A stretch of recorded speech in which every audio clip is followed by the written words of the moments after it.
బైబిల్లో ఒకటి అడుగుతున్నాడు అని అంటే కొన్ని అడగలు ఆడకుండానే ఇచ్చిన సందర్భాలు ఉన్నాయి. అడిగినవి ఇవ్వలే. దేవుడు అడిగినవేమో ఇవ్వలే. దేవుడు అడగనివేమో ఏం చేస్తున్నారు? తీసుకెళ్ళి ఇచ్చేస్తున్నారు.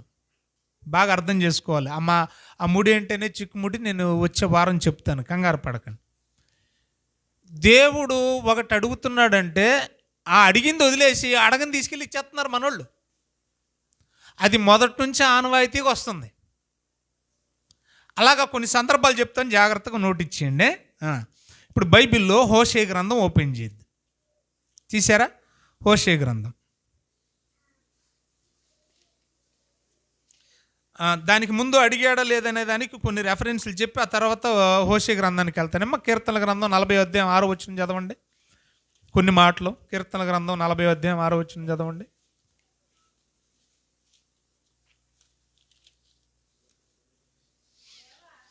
నలభై అధ్యాయం 6వ వచనం. బలులనైనను నైవేద్యములైనను నీవు కోరుట లేదు. ఆగుదాం. దేవుడు ఏం కోరుకోవట్లేదంట?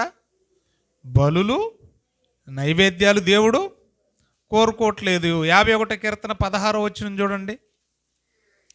51:16 చూడండి. నీవు బలిని కోరువాడవు కావు. చాలు. దేవుడు ఏం చేయడంట? బలిని కోరేవాడు కాదు. బాగా చూడాలి. దేవుని మనసు మీకు తెలియాలి ప్రియులరా. దేవుని మనసు ఏంటో మీకు బాగా అర్థం కావాలి. దేవుడు బలి కోరేవాడు కాదు. మీ బైబిల్లో ఉన్న రెఫరెన్స్లే చూపిస్తున్నాను, జాగ్రత్తగా నోటీస్ చేయండి. అలాగే యెషయా గ్రంథం 1వ అధ్యాయం 11వ వచనంలో, యెషయా గ్రంథం 1:11లో ఏమని రాయబడిందో చూడండి. 1వ అధ్యాయం 11వ వచనం ఏంటంట? విస్తారమైన బలులు నాకెందుకు కావాలంటున్నాడు, వద్దంటున్నాడా? నాకెందుకు, నాకెలా? దహన బలులు, పొట్టేళ్ళు, దూడలు. చూడండి, నేను కౌంట్ చేస్తున్నాను. చూడండి, నేను ఎలా బైబిల్ చదువుతానంటే కొన్ని స్కిప్ అయిపోతాను నేను. ఎలాగో చూడండి. నాకు వద్దు అన్నప్పుడు ఏమేమి వద్దు? మీరు ఇచ్చేయన్ని వద్దు. ఏమేమి వద్దు అంటే లిస్ట్ చెప్తున్నాడు అక్కడ. పొట్టేళ్ళు, ఏమండి, మేపిన దూడలు, ఇవన్నీ నాకు వెక్సమైన. కిందకి వచ్చేసరికి ఏమన్నాడు? కోడెలు, గొర్రె పిల్లలు, మేకపోతులు, ఇవన్నీ నాకు ఇష్టం లేదనేసాడు. నేను కోరుకోవట్లేదు, నాకు ఇష్టం లేదు. ఆయనకి ఇష్టం లేదంటే అవి తీసుకెళ్ళి ఇచ్చేస్తున్నాం ఆయనకి. ఏం చేద్దాం మరి? మీకు ఇష్టం లేదు పెడితే మీరు తింటారా? బాగాలేదు కదా, పద్ధతి ఏం బాగోలేదు. ముందుకెళ్దాం. హోషే గ్రంథం 6వ అధ్యాయం 6వ వచనం. నేను బలిని కోరను. చాలు. బలిని కోరను. నేను బలిని కోరుకోవట్లేదు. ఆమోస్ గ్రంథం 5వ అధ్యాయం 22వ వచనం. ఆమోస్ గ్రంథం 5వ అధ్యాయం 22వ వచనం.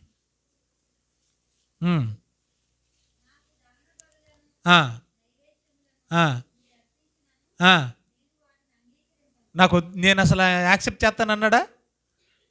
నాకు తీసుకొని నేను అన్నాడు. తీసుకుంటానన్నాడు, వద్దన్నాడా? తీసుకొని అన్నాడు. ఉంది కదండి. అలాగనే ఇర్మియా గ్రంథం 7వ అధ్యాయం 22వ వచనం. ఇర్మియా గ్రంథం 7వ అధ్యాయం 22వ వచనం. జాగ్రత్తగా చూడాలి. నేను ఐగుప్తు దేశములో నుండి, ఈ పాయింట్ బాగా నోటీస్ చేసుకోవాలి. పితరుల్ని ఐగుప్తులో నుంచి మోషే నాయకత్వం విడిపించాడు కదా, ఆ రోజు నుంచి మొదలెడుతున్నాడు. మరి అంతకుముందు అడిగాడా? అమ్మా, ఐగుప్తులోంచి విడిపించింది ఎప్పుడు? నిర్గమకాండంలో. మనం ఆదికాండంలో మాట్లాడుకున్నామే ఇందాక. ఒక కయ్యని హేబేలు కానీ, నోవహును కానీ, అబ్రహామును కానీ, ఇస్సాకును కానీ, యాకోబును కానీ వీళ్ళని ఏమన్నా ఇమ్మన్నాడా? అడగలే. అయినా ఇచ్చారు. ఇప్పుడు మనం నిర్గమకాండానికి వచ్చాము, మోషే కాలానికి వచ్చాం. అప్పుడైనా ఏమన్నా అడిగాడా? అది కూడా చూద్దాం ఇప్పుడు. 22. నేను ఐగుప్తు దేశములో నుండి మీ పితరులను రప్పించిన దినమున. ఇది ఎప్పుడది? ఐగుప్తు బానిసత్వంలో నుంచి రప్పించిన దినమున. ఆ రోజు మొదలుకొని చూడాలి.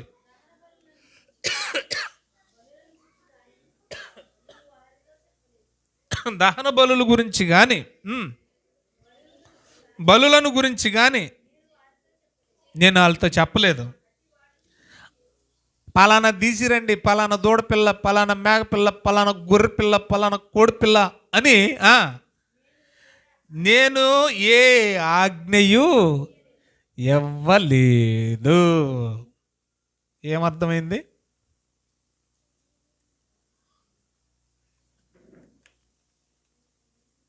నాకు కావాలని నేను చెప్పలేదు, నేను దెమ్మని నాకు చెప్పలేదు, ఖచ్చితంగా పలానాదే తీసిరండి అని నేను ఆజ్ఞ జారీ చేయలేదు.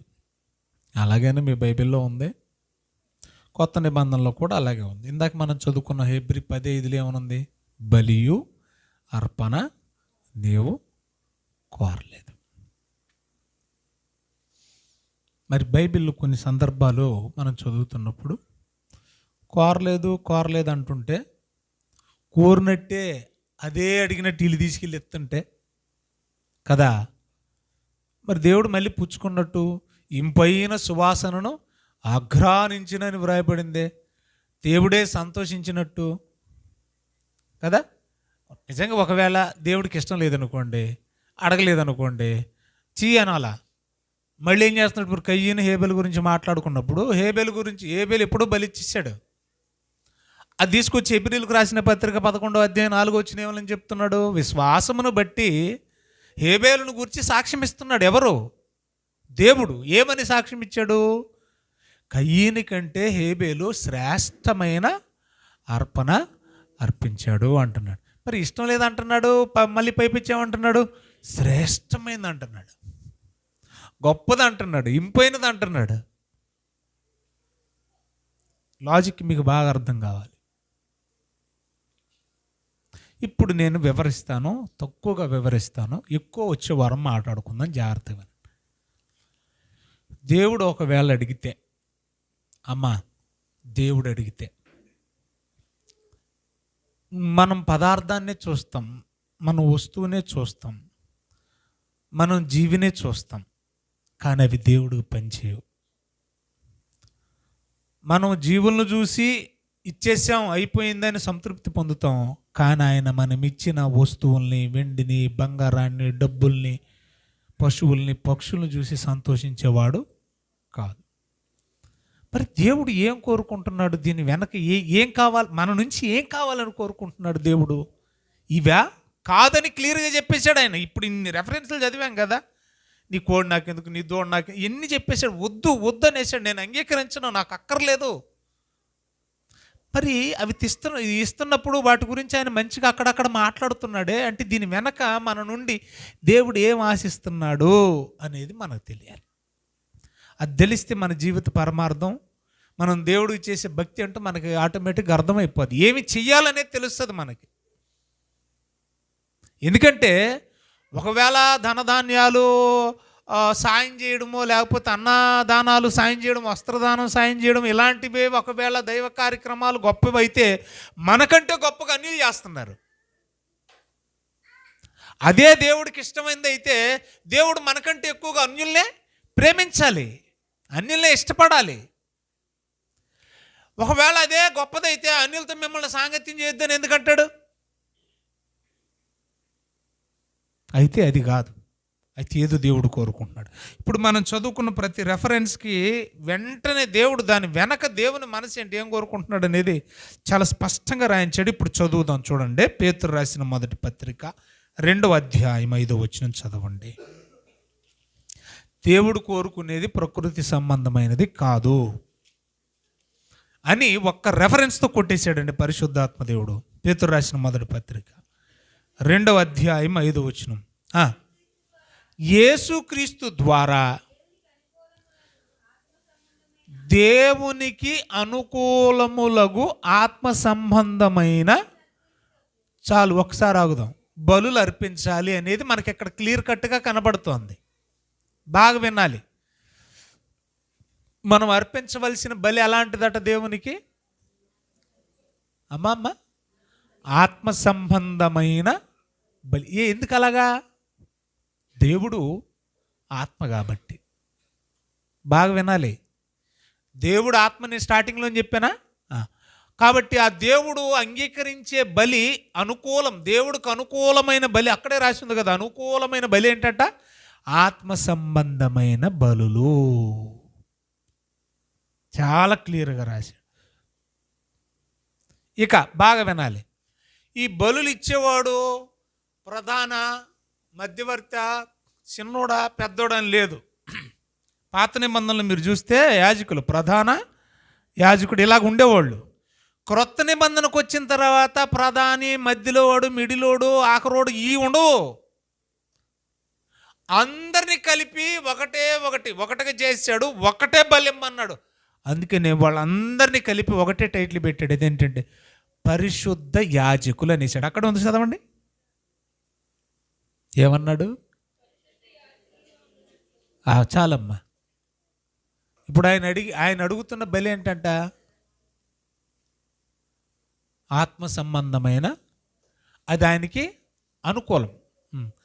ఇప్పుడు ఏం బలి అడిగాడు ఆయన? ఆన్సర్ అక్కడే ఉంది. మీరందరూ పరిశుద్ధ యాజకులు కావాలి. ఆయన ఏం కోరుకుంటున్నాడు? మనల్ని అందరిని ఏమని నేను పరిశుద్ధుని కనుక మీరు కూడా పరిశుద్ధులే ఉండాలి. అంటే మీరందరూ పరిశుద్ధులైన యాజకులుగా ఉండాలి అని అంటే ఏం చేయాలి మరి? మనం పాపాన్ని బలి చేయాలి. ఇప్పుడు బలి చేయాల్సింది ఏంటి? అది ఇవ్వం. అది ఇస్తామా? పాపాన్ని బలేస్తామా? అంటే అర్థం ఏంటి? పాపాన్ని ఏం చేయాలంట? చంపేయాలి. మనలో ఏమి లేకుండా చంపేయాలి? పాపాన్ని చంపేయాలి. పాపాన్ని ఏమైనా చంపేసుకుంటామా? చంపేసుకోం. మరి ఏం చేస్తాం? మనం చేసిన పాపానికి గొర్రె పిల్లని చంపేస్తున్నాం. మనం చేసిన పాపానికి చెప్పండి మేక పిల్లని చంపేస్తున్నాం. మనం చేసిన పాపానికి దూడ పిల్లని చంపేస్తున్నాం. అసలు నువ్వు పాపాన్నే చంపేసుకుంటే నిర్దోషమైంది పాపం దేనికి? ఏ పాపం దానికి? అది ఎందుకు చావాలి నీకోసం? చేసింది నువ్వు పాపం. నువ్వు చేసిన పాపానికి ఏం చేస్తున్నావు? దాన్ని చంపేస్తున్నావు. అసలు నువ్వు పాపాన్నే చంపేస్తే దాన్ని చంపేయవలసిన అవసరమే లేదు. ఈనాడు కొంతమంది హైందవ పండితులు ఈ గోవధ ఇలాంటి వధలు జరుగుతున్నప్పుడు బాధపడిపోతూ ఉన్నారు. ఎందుకంటే దీని అంతటికి గల కారణం ఏంటి? పాపం. అసలు మానవుడు పాపమే చేయకపోతే పాప పరిహారార్థంగా గొర్రె పిల్లనో, మేక పిల్లనో, దూడ పిల్లనో చంపవలసిన అవసరమే లేదు కదా. ఇప్పుడు ఈ బలుల వెనక దేవుడు కోరుకుంటుంది ఏంటి? మీకు ఏమర్థం అవుతుంది? మనకు కనపడుతున్న ఈ పశుపక్షాదుల వెనకాల పాపం. ఇప్పుడు చంపాల్సింది వాటిని కాదు, నాకు అవి అక్కర్లేదు. మరి ఏం చేయాలి? నువ్వు పాపాన్నే చంపితే అసలు వాటి గొడవే మనకు అవసరం లేదు కదా. ఎంత బాగా రాయించాడండి దేవుడు. ఇంకా చూడండి ఎంత అద్భుతమైన మాట. హోషే గ్రంథం 14వ అధ్యాయం 2వ వచనం. హోషే గ్రంథం 14వ అధ్యాయం 2వ వచనం తీశారమ్మా, చదవండి. ఏంటంట? చదవండి 14:2. మాటలు ఏం చేయాలట? అంటే మాట్లాడేటప్పుడు కూడా ఏముండాలంట మనకి? సిద్ధపడి వస్తున్నారా? దెబ్బలాట కూడా సిద్ధపడి వెళ్ళండి. ఏ బూత్ ఎప్పుడు ఆడాలి? సిద్ధపడి వెళ్ళండి, వెళ్ళాలి. మరి అసలు ఆడొచ్చా ఆడకూడదా ఆలోచించాలట. చదవండి.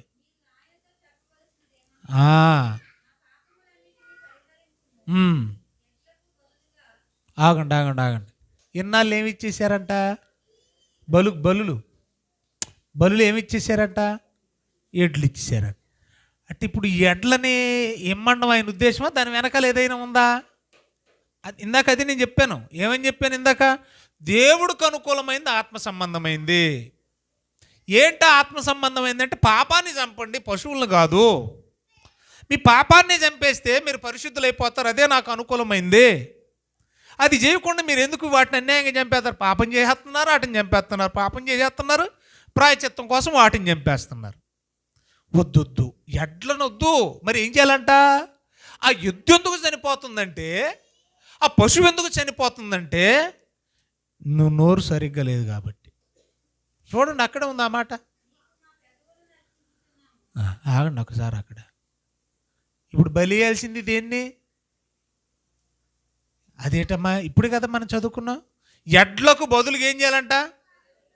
పేదాలు కోసేయండి, ఇక్కడ పెట్టండి అమ్మా, పేదాలు కోసేసి ఇలా పెట్టండి, బలేసేయండి. మరి ఈ ఎద్దు వెనకాల ఏమడుగుతుండు? ఎద్దులాగున్నావు, ఏం మాట్లాడుతున్నావు, వేణుందా వేణుతైనా లేకుండా అంటుంటాం, చూసాం మనం. అందుకంటాడు నా పెదవులతో నా నాలుగుతో నేను పాపము చేయకుండా ఉండునట్లు నా మార్గములను జాగ్రత్తగా చూసుకుంటాను అంటాడు. అంటే మనం పెదాలతో చేసి తప్పులకి ఏం బలైపోతుంది? ఎద్దు బలైపోతుంది. ఇప్పుడు బలియాల్సింది దేన్నంటే ఎద్దును కాదంట, మరి దేన్ని? నోరు కాసుకోవాలి. అందుకంటాడు యెషయా గ్రంథంలో కూడా, అపవిత్రమైన పెదవులు కాల్చే నాన్న, కాల్చే, నిప్పుతో ఏం చేయమంటున్నాడు? కాల్చిపడే అంటున్నాడు. నోటిని బలిచ్చేయాలి, పెదాలను బలిచ్చేయాలి. పెదాలనే బలిచ్చేస్తే అంటే కంట్రోల్లో పెట్టగలిగితే ఇంకా ఎద్దును బలి ఇవ్వాల్సిన అవసరం ఏం? అడుగుతున్నాడో చూడండి దేవుడు. ఆ అడిగిని మాత్రం చేస్తలేదండి, మనం వద్దన్న నోటిని ఇచ్చేస్తున్నామండి. మరొక మాట, హోషేయ గ్రంథం 6వ అధ్యాయం 6వ వచనం చూసారా? హోషేయ గ్రంథం 6:6.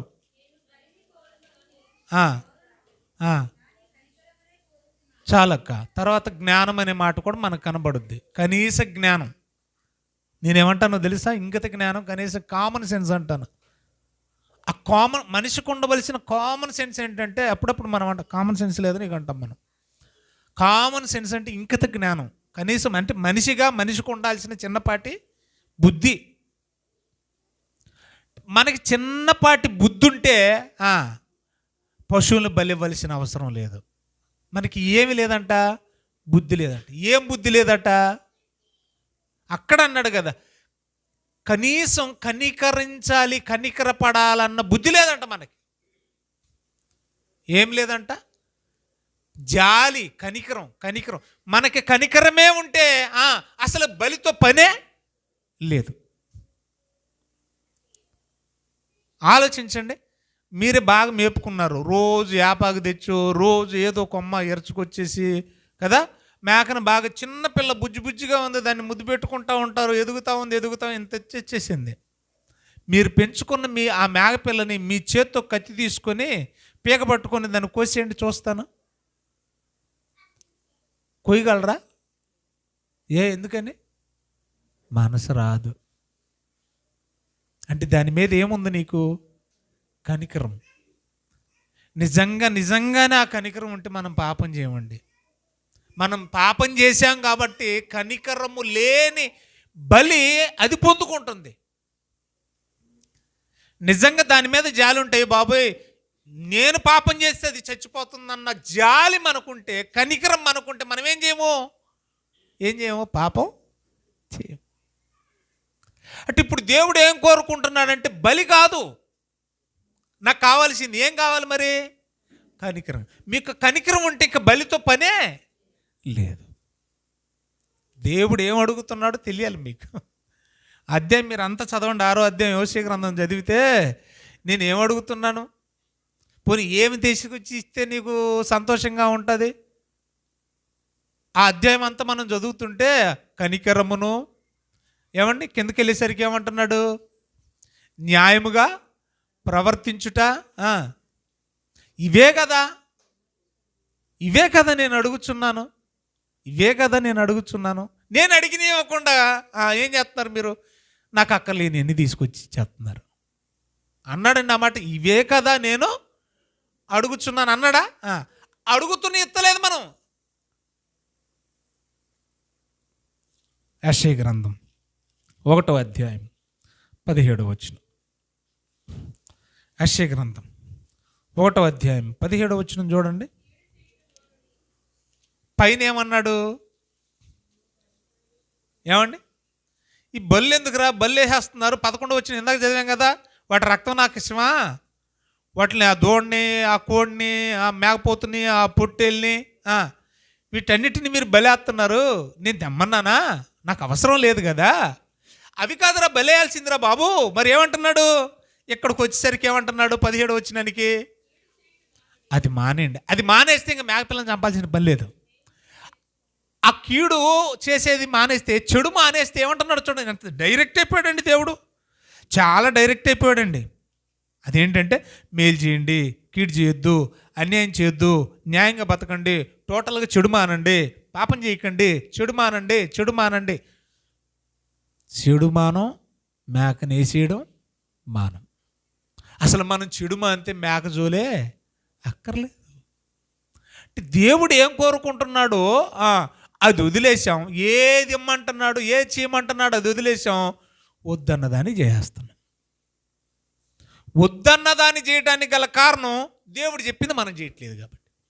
దేవుడు చెప్పింది మనం చేయకపోవటం వల్లే పాపం అవుతుంది. ఆ పాపాన్ని బట్టే బలి జరగాల్సి వస్తుంది. ఆ బలి జరగడం దేవునికి ఇష్టం లేదు. మీకు అర్థం కావాలి ఈ లాజిక్. బలి జరగడం దేవునికి ఇష్టం లేదు. కానీ బలి జరగడానికి కారణం ఎవరవుతున్నారు? మన పాపాలు.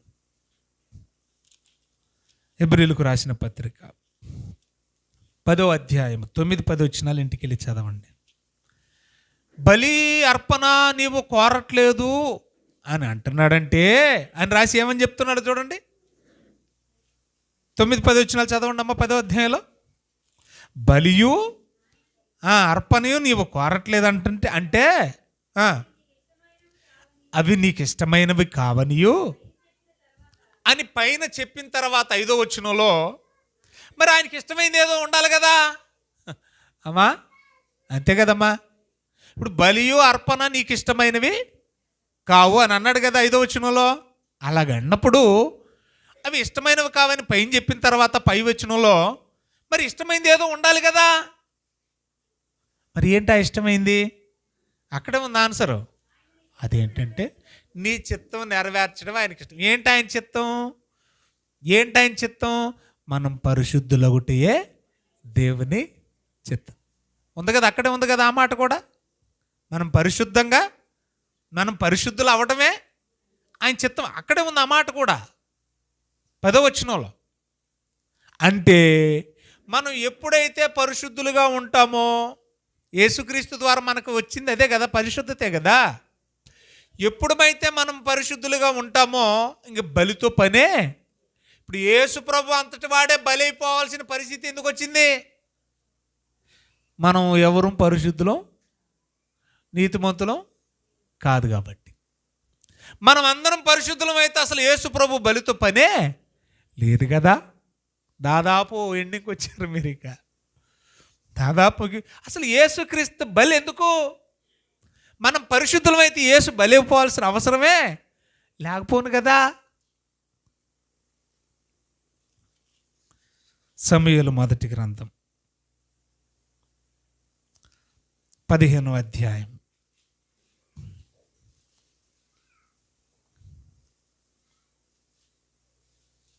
అధ్యాయం అంతా ఇంటికి వెళ్ళి చదవండి. సందర్భాన్ని బట్టి నేను మాట్లాడుతున్నాను.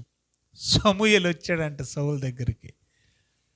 ఏమయ్యా దేవుడు చెప్పింది, దేవుని చిత్తం నెరవేర్చావా అన్నాడంట. అప్పుడు ఆయన ఏమంటున్నాడు?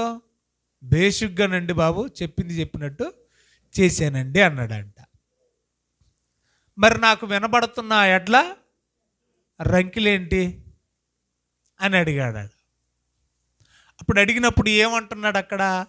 బాగా వినాలి. ఏమంటున్నాడు? అవి దేవుడికి బలి ఇవ్వడానికండి. ఏం చేయడానికంట? దేవునికి బలి ఇవ్వడానికి అలా ఉంచామండి అన్నాడంట. అడిగాడు ఆయన? అడగలేదుగా.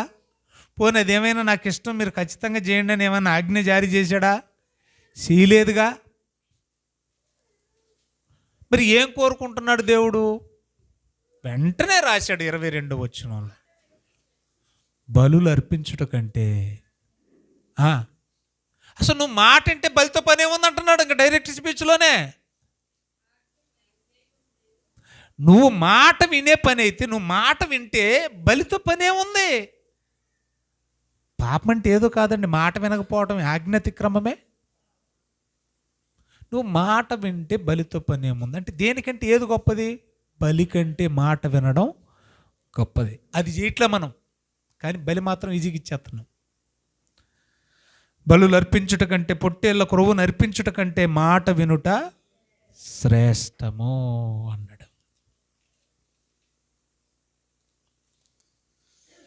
చివరాఖరికి మార్కు సువార్తకు వచ్చి ముగించుకుందాం. 12వ అధ్యాయం 33వ వచనంలో దేనికంటే ఏది గొప్పదో దేవుడు అసలు మన నుంచి ఏం కోరుకుంటున్నాడో అర్థం కావాలి ప్రియులారా మీకు. ఆయన కోరుకున్నది ఏమండి? ఆయనకి మీకు పుణ్యం ఉంటుంది. మార్కు సువార్త ప్రార్థన చేసుకుందాం. 12వ అధ్యాయం 33వ వచనం.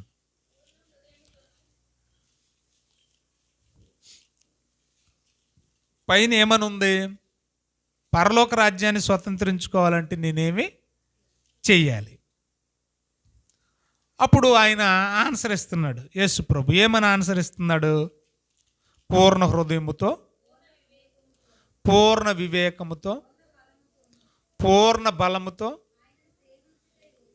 ఒకటి ఏంటంటే దేవుణ్ణి ఏం చేయాలంట మనం? దేవుణ్ణి ఏం చేయాలి? ప్రేమించాలి. అంతే కదమ్మా? అదే కదా ఉంది అక్కడ. ప్రేమించాం కాబట్టి ఆయనకి కానుకలు ఇస్తున్నాం, ప్రేమించాం కాబట్టి గుడి కట్టాం, ప్రేమించాం కాబట్టి బలులు ఇస్తున్నాం అనకండి. చెత్త మాట అది. తర్వాత వచ్చే ఎపిసోడ్లో బాగా అర్థం వద్దులేండి, ఎవరు మిస్ కాకండి. ఇప్పుడు ఇక్కడ ఏమన్నాడు తెలుసా? గుండెలు బద్దలాసిపోయే మాట రాశాడు అక్కడ. ఇప్పుడు మనం చదువుకున్న రెఫరెన్స్లు అన్నీ కూడా బలాదూరైపోతాయి అక్కడ. చూడండి, అయ్యా నువ్వు పరలోక రాజ్యాన్ని స్వతంత్రించుకోవాలంటే ముందు దేవుణ్ణి ప్రేమించి, వెంటనే ఉన్నాడు తెలిసి నిన్ను వలే నీ పొరుగు వారు.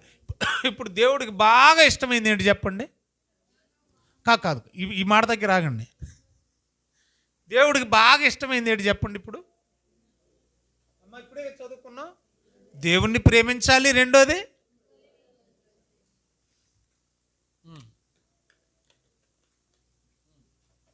అవి చేయకుండా ఏమన్నాడు తెలుసా? చదవండి ఇప్పుడు, చదవండి అమ్మా.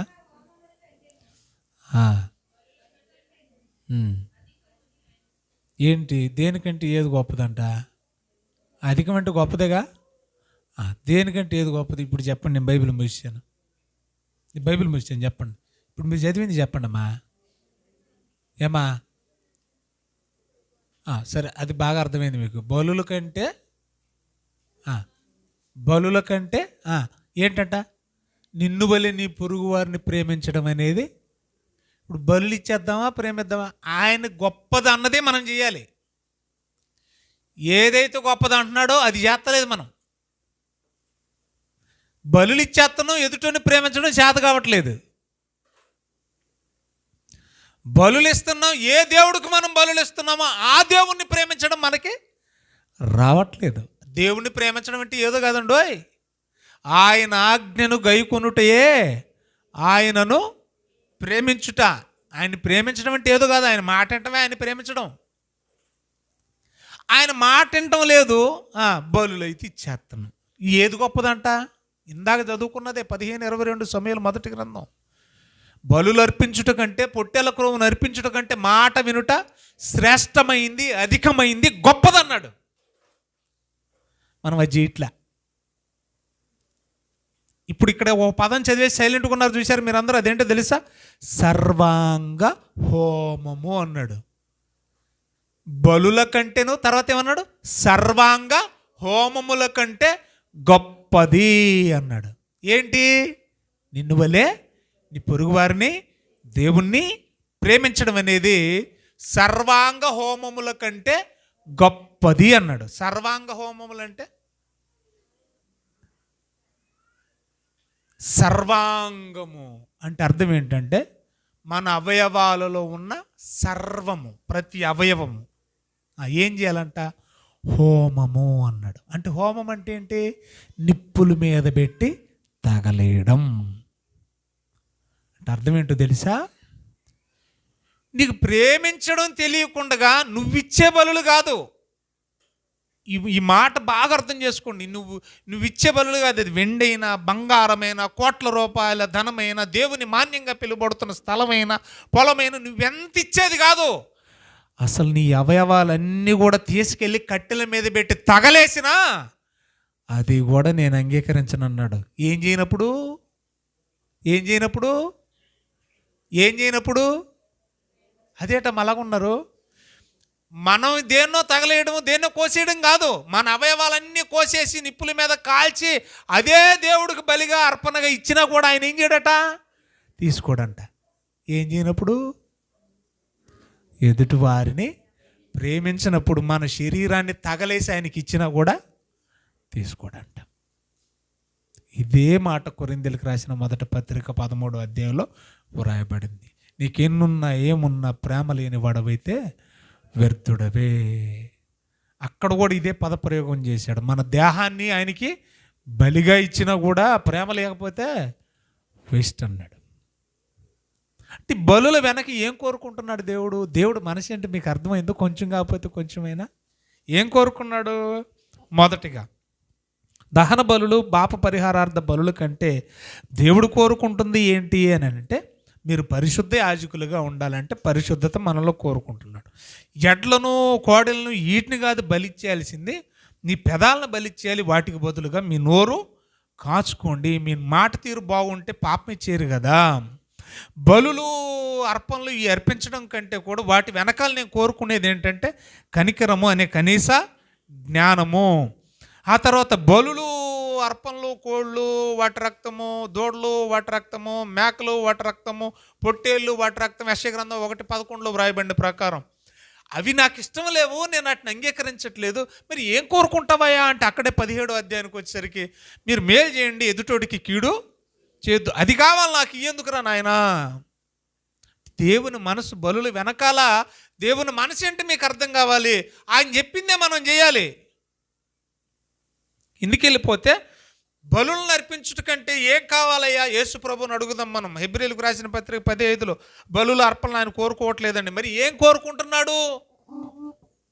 9-10 వచనాలు ఆన్సర్ ఇచ్చేసాడు. అదేంటంటే నా ద్వారా మీరందరూ పరిశుద్ధులు కావాలి. పరిశుద్ధులు అగుటే దేవునికి ఇష్టం. అదే దేవుడు కోరుకునేది.